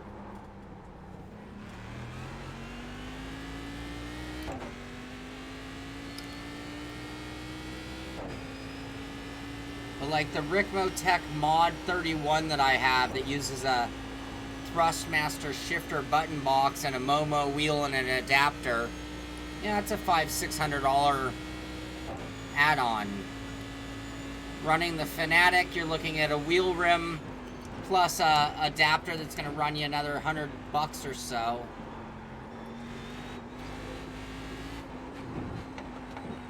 Oh, I can't push it that hard out of that corner, damn it, Cole.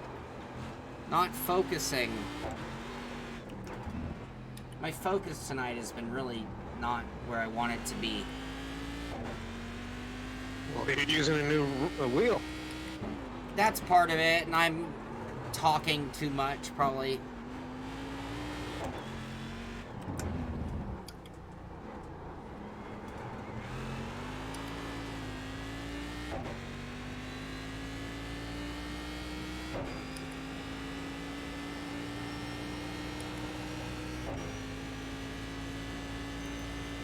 Yeah, that's what I used on the OSW, Kenny. Except it rattled my Fanatic rims loose. I had to go on a nut and bolt campaign for both the Formula and my 918 rim.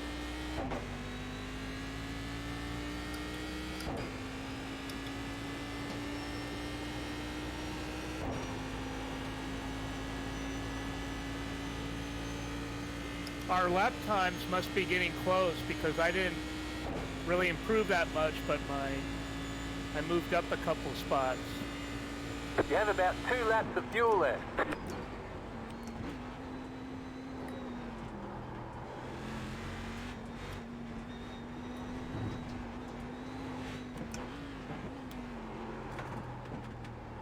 Push too hard into 2.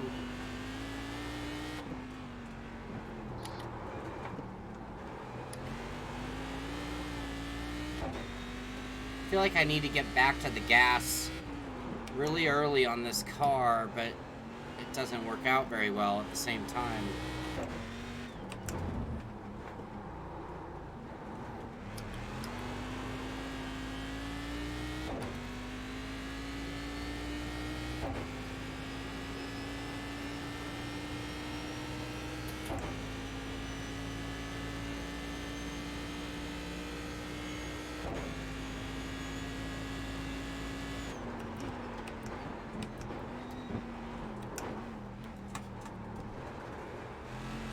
What track is this? Pocono Road Course. Got it. I wanted something free and obscure. And flat. And they'll shake your nuts loose.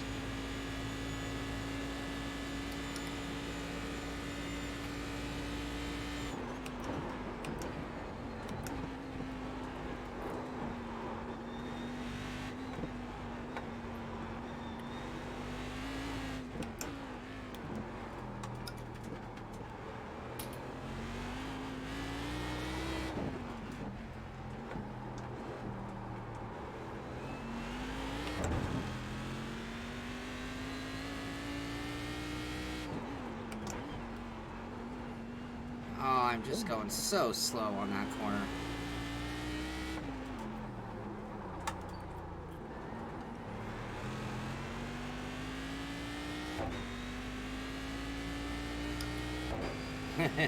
Free and obscure.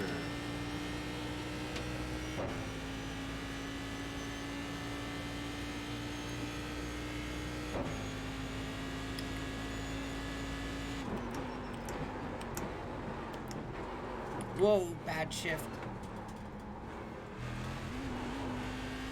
Ah, really screwed that up. God damn it.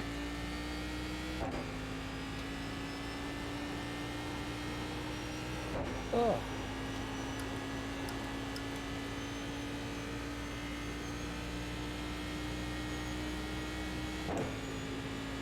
Do I need to clutch in to downshift this car?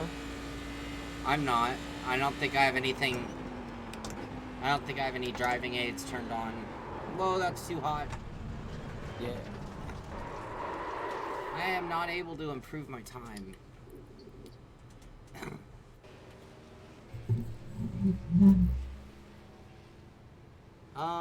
Pixel, any advice on how to grow your channel so could sim race full time? No. Win the lottery. Captivating content. I think that's number one. Girls. Finding your own niche. Yeah, if you're a woman, then it's just automated. You just put up like 4 videos. Next thing you know, you have a paying channel.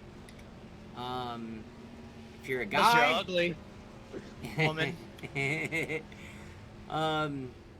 If you're a guy, captivating content. I think that's it. And find your niche. You know, like, just as an example, my channel is completely different than Jimmy Broadbent. You know, he does a completely different type of thing. Intended for a different audience. And, you know, I'm sure we have a lot of overlap. I don't mean it like that, but I mean, yeah, he has a niche that's very unique to the way he does his streams, his shows. And I think that's the biggest thing. Find a niche. And if you're not getting the success you need, then maybe you need to adjust your niche.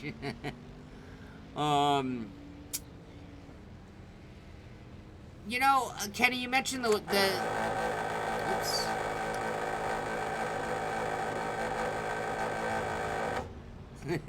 You mentioned the wheel. Every direct drive wheel I've used has had this, and that with 2 exceptions. Number one, the V1. I did drive the V1 that originally had electronics through the quick release, and as I understand, there was some problem with it being a little intermittent. The other option is using a slip ring, which is how they used to achieve that CXE, for example. Bodner motor would be further away. You'd have a coupler, a slip ring, another bearing to hold it all firm, and then the wheel, and you can do a pass-through. But it ends up really lengthening the distance from the motor to the wheel, And Oh, that's why CXC is so long. correct. It's to be able to get a slip ring and another support bearing in there. Ugh. Thought this one would have better brakes. How do you make a small fortune in racing? Start with a big one. Yep. Start with a big budget and you'll get some small winnings. I do like the way the quick release works on this, though. I had just talked about the Q1R being the fastest, easiest. Right. This is actually easier. I mean, it's kind of hard to...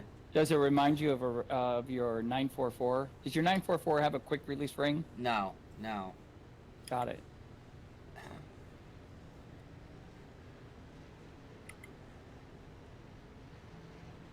Thank you, Pixel. And yeah, I think that's kind of like when I defined my channel and finding my niche. It was about being a very thorough reviewer and maybe being overly in detail about certain things. Now, with the live streaming, I've changed that. You know, this show's just down and dirty, not typical to the Simpit or to Sean Cole, but maybe entertaining in its own right. Not made for entertainment. You know, I'm not trying to be goofy. I'm not crashing. I'm playing it very straight. What am I doing? I'm testing a wheel. Trying to get comfortable with a brand new wheel and get it to where I can run with the same confidence as the wheel I was using yesterday. Great wheel. There's still an acclimation period, you know, and that's why when people are like, what are your thoughts? It's like, well, I can't get my best lap yet. Well, it's not about me personally. It wasn't about your best lap. Ugh. I think this is one of those cars where your best laps come in the beginning, and then the tires start going away. Thank you, Kimber. Yes, John. It might. I haven't done enough laps in a row to know that, though. I almost want to go back to my setup and take a little more fuel out of it and see what happens.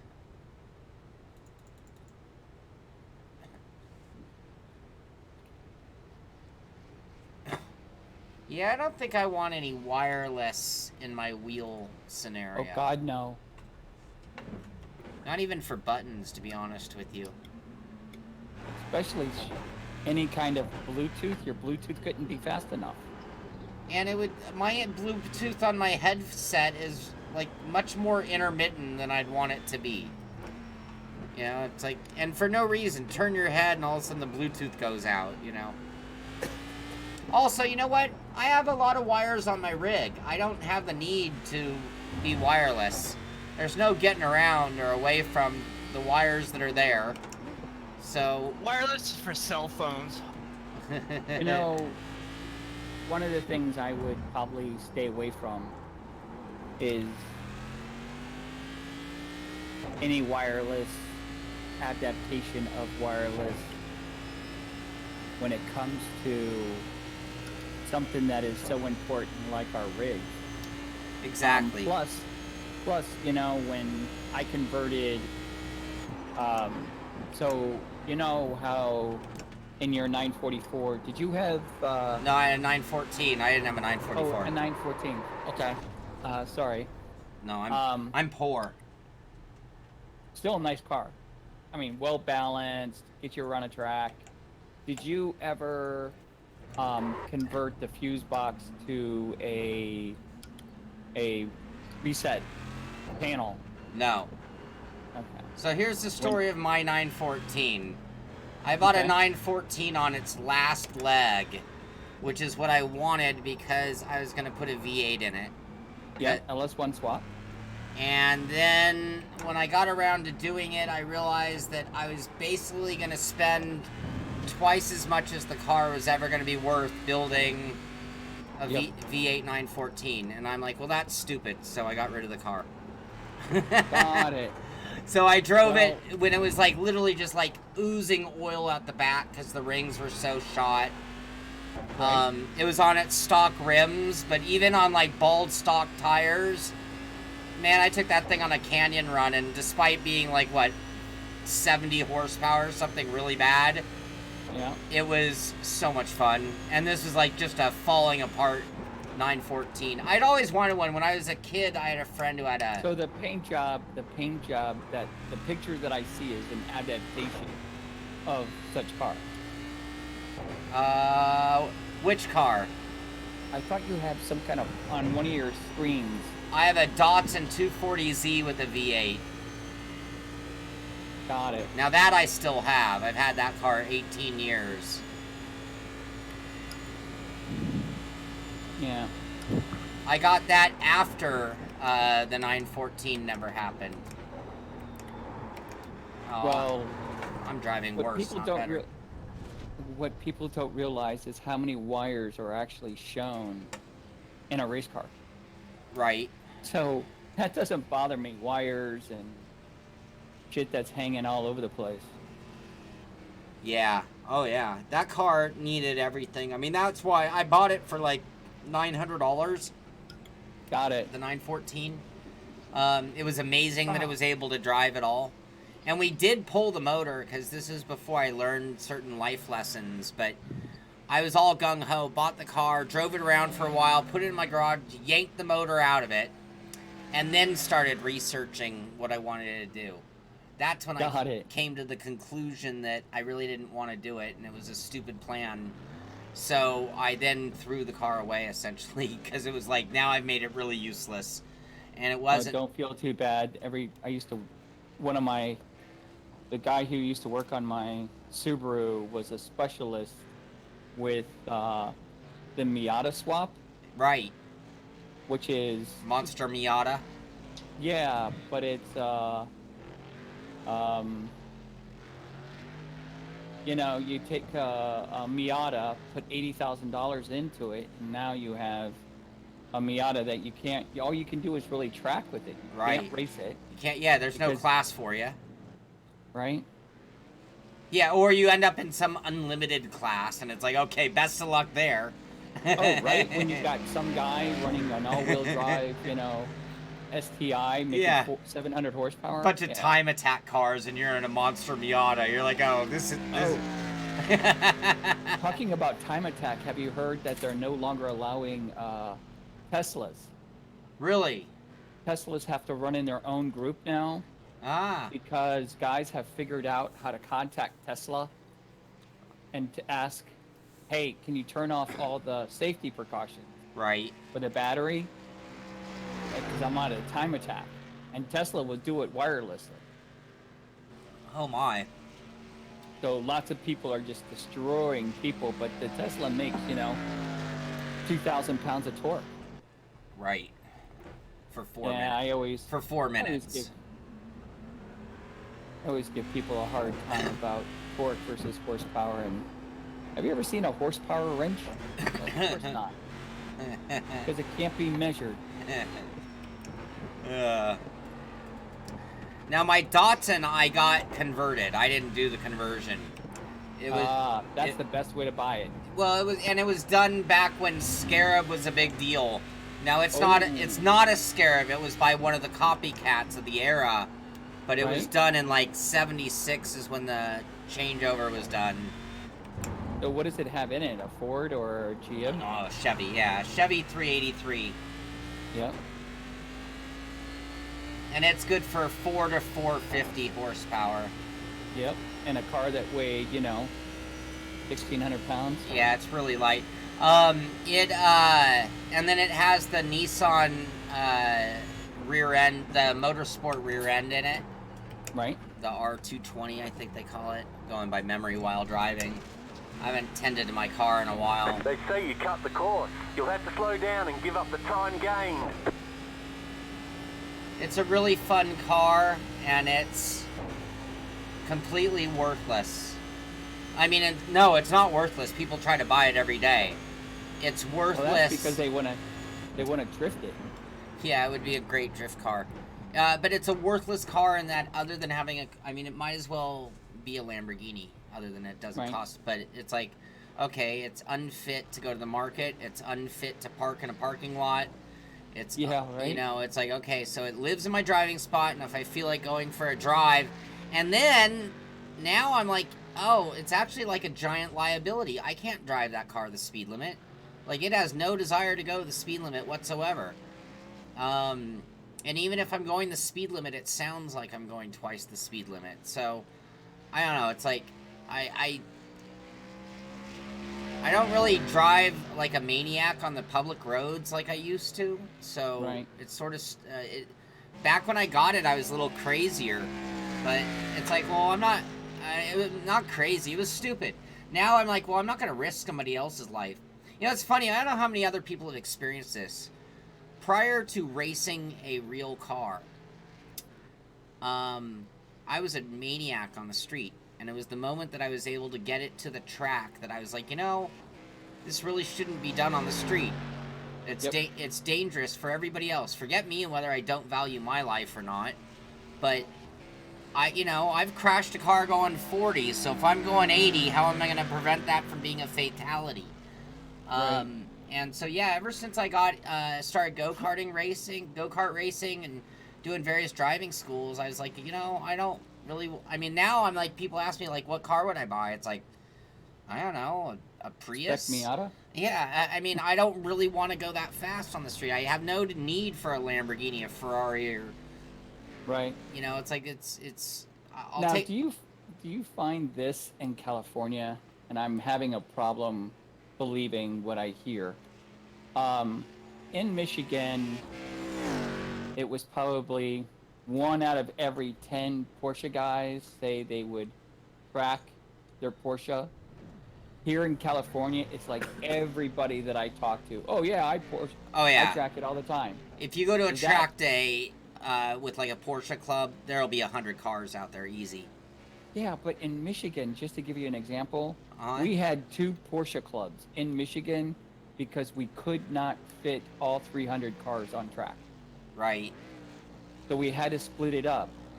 So 100 Porsches is nothing. Yeah. I'm used to like 300 Porsches. But it's... I think definitely... the other thing with California, though, is you totally have a Northern California and a Southern California driving scene. So, got it. Because it's like, for me to come up to Sonoma, that's about that's a hike. Yeah, it's an 8-hour drive, and now lodging gets difficult, and I have like 3 or 4 tracks down here. I mean, to an extent, I can make Phoenix in the same amount of time I can make Sonoma. Laguna is like the end of the road for a lot of Southern California people. It's like, well, I really don't want to have to go any higher than that. Right. So that might limit it. And also, it's year-round here. So that might mean that we don't have to all jump on the 3 months of the year we can actually hit the track. Right.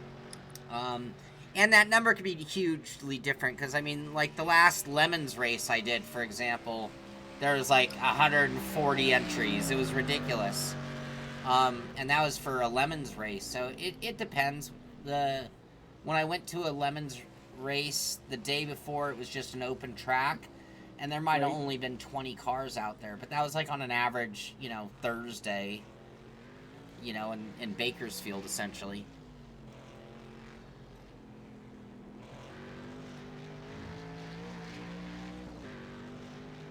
And it also depends on who's hosting the event.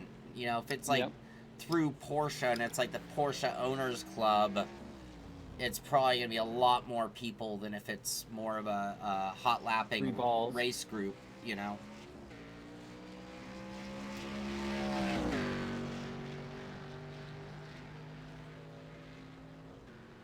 Kenny, it's funny you say that. I have a friend, so I was thinking about getting a Miata, a spec Miata, for racing. And I think I already told you this, Chris, so you can tune me out. And my friend said, why are you going to do that? And I said, because I really want to get back out on the track. And he's like, but you've already raced this, you've already raced that, you've driven this, you've driven that. How long do you think it'll take you to get everything you can out of the Miata? And won't you just be, like, bored out of your mind after, like, a few hours? Anyway, the reason he was doing it is because he was trying to get me to get a race bike. And basically saying, get a race bike. And I'm like, well, I don't want to do that. He's like, I've crashed, but he's never injured himself on his race bike, but he's, like, maimed himself on the road. So, anyway, that was the whole point, though, was getting a race bike to be able to get that, like, over-the-top adrenaline. I'm just not a bike guy. I ride bicycles, and every time I ride a motorcycle, it feels really weird to me. The brakes are backward for starter, which is, like, if you have 30 years of motor memory telling you the right is rear, it's kind of hard to flip it around. Anyway, yeah, it's just something like motorcycles ride differently than bicycles, and I just never got confident at all.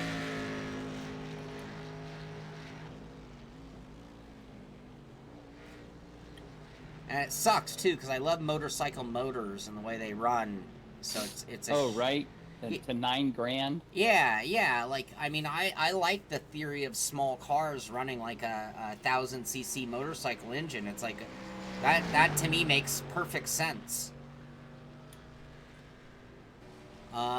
What's the open wheeler that was running I think they were running a Hayabusa motor and like a Formula car? Yeah, that's the Aerial Atom. The Aerial does that, but there was like a race car for a while that was doing that. Radical.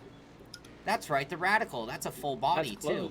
Closed, yeah, it's full body. I actually was looking at one right before I got rid of my Subaru to up my game.